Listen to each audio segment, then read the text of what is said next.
বন্ধুরা, আশা করি সবাই ভালো আছেন।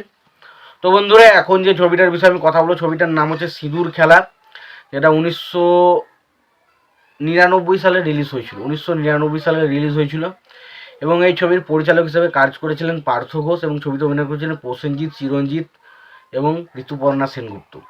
তো সেই ছবিটাকে নিয়ে এখন কথা বলবো। তো তার আগে প্রত্যেকটা বন্ধুকে অনুরোধ করে রাখবো, আপনারা চ্যানেলে নতুন হয়ে থাকলে অবশ্যই আপনারা চ্যানেলটা সাবস্ক্রাইব করে নেবেন। আর যদি আপনাদের ভিডিওটি ভালো লেগে থাকে অবশ্যই লাইক কমেন্ট শেয়ার করতে ভুলবেন না। তো সিঁদুর খেলা এই সিনেমাটা পুরোপুরি একটা পারিবারিক ফ্যামিলি এন্টারটেইনার সিনেমা, যেখানে একটা ড্রামাটাকে খুব সুন্দরভাবে বিল্ড আপ করা হয়েছে।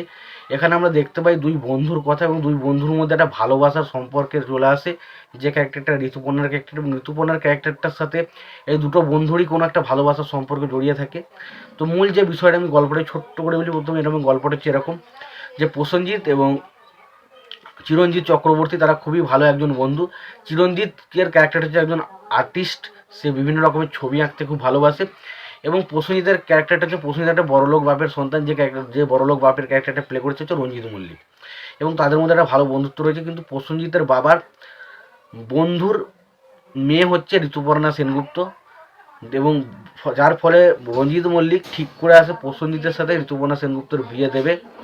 এবং পরবর্তী সময় প্রসেনজিৎ জানতে পারে তার বন্ধু যাকে ভালোবাসে সেই মেয়েটা হচ্ছে সেই ঋতুপর্ণা সেনগুপ্ত।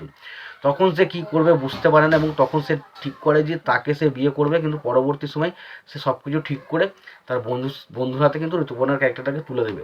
এবং এইটা করতে গিয়ে তাদের জীবনে কী কী সমস্যার সম্মুখীন হতে, এবং শেষ পর্যন্ত তাদের মধ্যে কী পজিশন আসে, এবং শেষ পর্যন্ত চিরঞ্জিতের চক্রবর্তী ক্যারেক্টারটা কীভাবে মারা যায়, বা ঋতুপর্ণার ক্যারেক্টারটা কেন সুইসাইড করতে যায়, সেই সমস্ত কিছুটা জানতে গেলে ছবিটাকে দেখতে হবে, যেটার নাম হচ্ছে সিঁদুর খেলা। তো দেখুন, ছবিটার মধ্যে যে ড্রামাটাকে বিল্ড আপ করা হয়েছে, যে ড্রামাটার যে ইমোশনাল জায়গাগুলো রাখার চেষ্টা করা হয়েছে, ছবির মধ্যে যে সম্পর্কের ইয়েগুলো ধারণাগুলো, সেগুলো মোটামুটি ঠিকঠাক, খুব একটা খারাপ যে বলবো সেটা কিন্তু নয় ছবির মধ্যে। বাকি আমরা এখানে মেন যে কমেডির ক্যারেক্টার হিসেবে আমরা দেখতে পাই জনি লিভারের ক্যারেক্টারটা।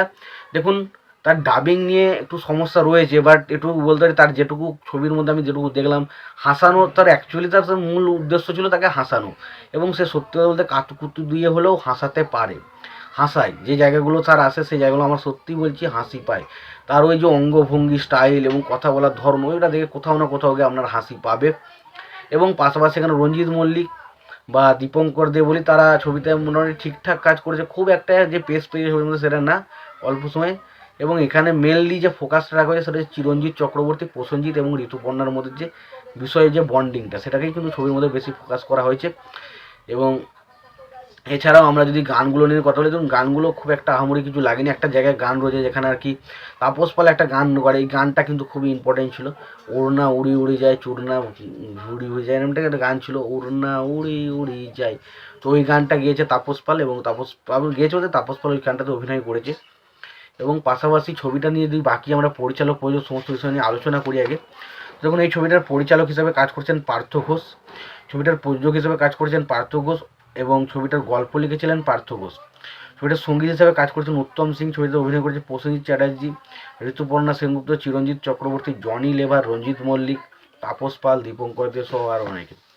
তো ছবিটা একটা পুরো পারিবারিক দুই ত্রিকোণ প্রেমের একটা সিনেমা, যেখানে দুই ছেলে এবং একটা মেয়ের ভালোবাসার সম্পর্ক নিয়ে সিনেমাটা তৈরি হয়েছে, যেটার নাম হচ্ছে সিঁদুর খেলা। তো এই ছবিটা কেউ দেখে থাকেন, ছবিটা আপনাদের কেমন লেগেছে অবশ্যই জানাবেন। আর ভিডিওটি ভালো লেগে থাকলে অবশ্যই লাইক কমেন্ট শেয়ার করে দেবেন। চ্যানেলটা নতুন হয়ে থাকলে অবশ্যই আপনারা চ্যানেলটা সাবস্ক্রাইব করে নিয়ে পাশে বেল আইকনটা অবশ্যই প্রেস করে দেবেন। ভালো থাকবেন, সুস্থ থাকবেন, দেখা হচ্ছে পরবর্তীতে।